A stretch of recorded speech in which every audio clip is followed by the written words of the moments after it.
Raising a teen boy. My name is Russ. I'm a 50-something-year-old grown person raising a tween child.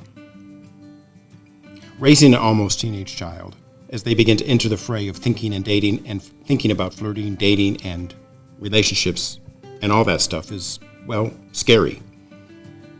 My child is almost 13, identifies as gender fluid and male, and claims to have no interest at all in flirting or dating, at least not yet.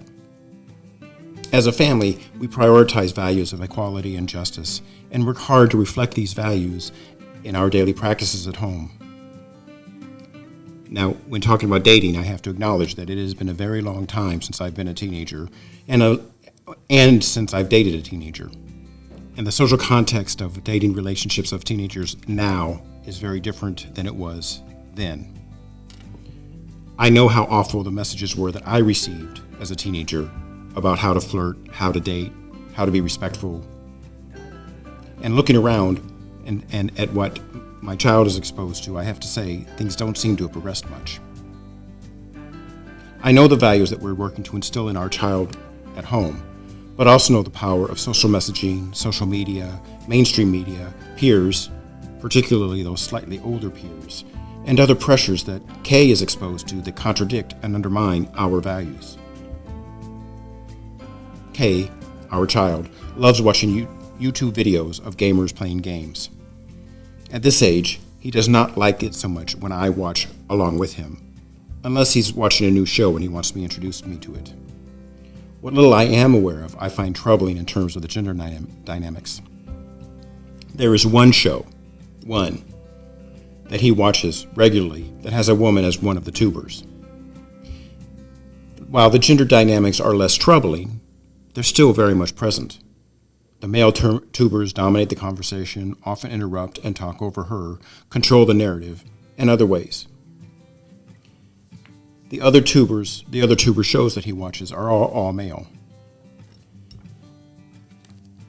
Through this exposure to these YouTube videos, Kay is learning some lessons about how male people treat and interact with female people. Lessons that contradict what we're trying to teach him at home, but lessons that are often presented in a way that are more fun, funny, more engaging, and much more implicit than what we teach him at home, and how we teach him at home. And he generally watches these YouTube shows in the context of his peer group, meaning that the lessons that he's learning there and messages that he's being subjected to there are being accepted, approved of, and reinforced. How do we help him to maneuver through this morass of mixed messages and contradicting lessons? One option, thankfully, is love notes.